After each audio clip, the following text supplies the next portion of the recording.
What is going on, you guys? How are you all doing today? Hope you guys are doing fantastic as always. This video that you guys are about to watch right now was actually recorded a couple days back, but just because I'm a complete idiot, I forgot to record an intro. So here I am giving you guys an intro. You guys know what the video is about, judging by the title, and I hope you guys enjoy. Let's get right into it. So last night when I was driving home, I actually got a low coolant warning sign on the iDrive system. So real quick before I leave, I'm just going to top off the coolant system. This might be useful for any of you guys that don't know how to do it, but need to do it one day. It's actually really simple. Upon inspection of the coolant overflow tank or coolant expansion tank, it's the same thing. As you guys can see, it's very low. This red little like stick uses like buoyancy basically to measure the amount of coolant. This stick should be like above the tank for sure. There's a little diagram that you can follow as well. So coolant is definitely low. Coming back over to the workbench, as you guys can see, this is the OEM BMW anti-freeze / coolant. I just have a good amount left over from when I did the water pump and thermostat. So I'm just going to use that, but you do need to mix this. So it does not come like pre-mixed already. So you need to, for every 1 part of coolant that you add, you need to add 1 part of water. So I'm about to mix that into this water bottle right here, and we'll add some in.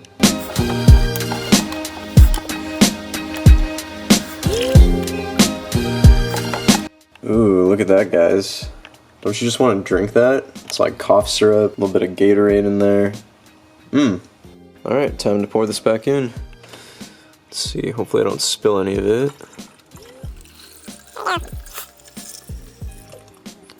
Alright guys, so now that that's all done, we're gonna go to the car wash. Wash the car down real quick, just like a normal maintenance wash. And from there, I'm gonna explain everything that I did last Saturday to detail my car and make it super nice and clean, as well as restore the roof in its entirety. And as you guys can see, it looks really nice, especially compared to how it was before, and I do have before and after pictures.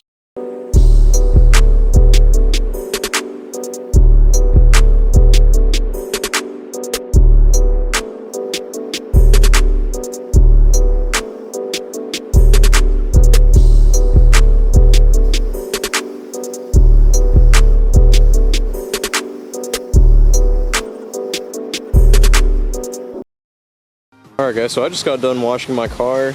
Rod is washing his currently. But my car is actually looking really good. I'm so happy. By the way, if you guys didn't catch it in the Beamerfest vlog, I got the carbon fiber spoiler back on this thing. I'm no longer part of the Big Wing gang, unfortunately, but this thing looks so nice. It's properly mounted, and the carbon fiber just shines in the sunlight. Yeah, I do need some tire shine on there, but aside from that, everything else is really good. My car, like the paint is actually looking like a mirror for once, which is really nice. As you guys can tell by the new hat, got this little BMW lifestyle hat. We got this for free at Beamerfest actually, and I actually like this hat. Rod's got his still in the wrap.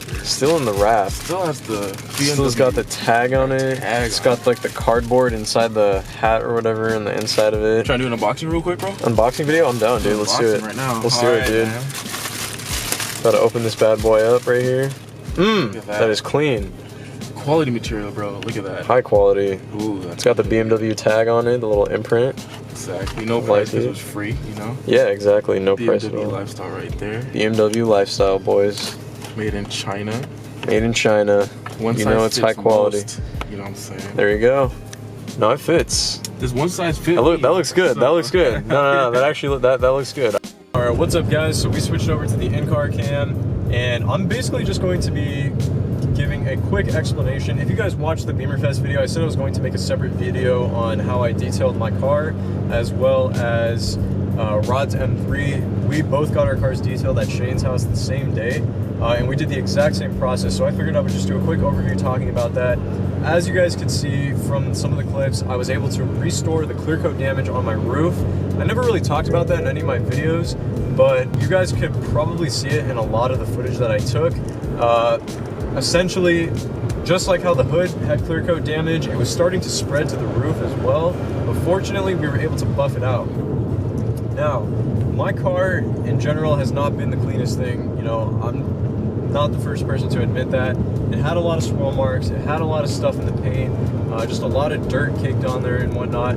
So it was really due for a good solid detailing, and fortunately we were able to get that done. So we started off with first just spraying down the car, obviously with like a power hose and like a power wash machine, obviously with the compressor and everything. Sprayed down the car, and then from there we used a soap. Now this exact soap that I used was the Chemical Guys Citrus Gloss Soap.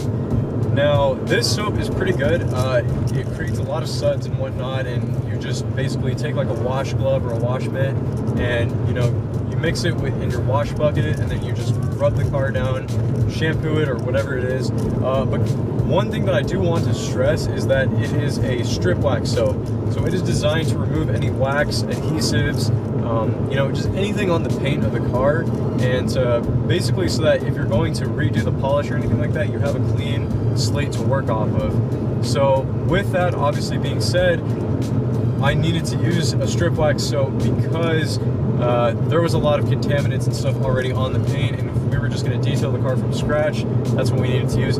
That actually worked really well. Just right off the bat with using the Citrus Gloss Chemical Guys strip wax soap, it made a big difference overall. Now, right after that, we dried the cars down, and following that, we ended up going with the polish. So for the polish, we actually went with Griots or Griots. I'm not sure how you pronounce it. It's like Griot, I think. Griots, yeah, something like that. And with Griots, basically there's different types that they have, different polishes that they have, and it's all based off of the condition of your paint. So for like medium swirls, heavy swirls, and keep in mind as well, everything has its own like buffer and pad to use as well.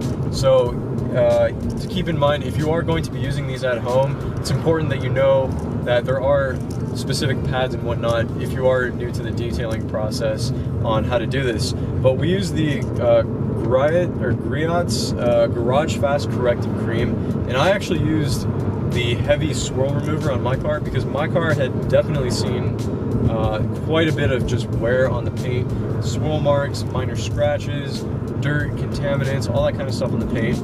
So we ended up going over the car with that, as well as with the obviously the buffer machine. Following that, we ended up using the Griot's Garage Finishing Sealant. Now the sealant helps to lock in the polish, of course, to keep the car and the paint looking very shiny, but more importantly, it's hydrophobic, so it's like a water repellent. Not only does it help to maintain a very smooth and silky gloss feeling paint, but when you spray the car down, the water literally just falls right off it, and that makes it really easy to wash, dry the car, and to prevent water spots and whatnot. And sealing it also helps to protect the paint. It's another layer of protection. And then following that, we ended up going with a wax with the Chemical Guys Butter Wet Wax. So that wax is pretty good. Obviously we used the buffer machine for all of this. You can wax by hand as well, but it's more tedious, and there are hand waxes that you can use. The only thing that we didn't use was a clay bar on the car. So next time I end up doing the detailing process, I'm definitely going to try to make sure that I do a full clay bar. I was really happy that Shane was able to help me restore the roof. It looks beautiful. I mean, it's not 100%, but it's like 90%, like restored, and the sheen and just the overall paint on it is pretty good. We polished out my headlights again as well. So the car right now is in a really good physical state, which I'm very, very happy about. With that being said, you guys, I'm going to end it here. If you guys did enjoy this video, be sure to leave a thumbs up, as well as subscribe to the YouTube channel if you haven't done so already. I hope you guys found this informative. Like I said, I'm sorry that I wasn't really able to film the entire process of detailing the car, but nevertheless, I'm here to yap about it. So with all that being said, love you all very much. I'll catch you all in the next one. Later, guys.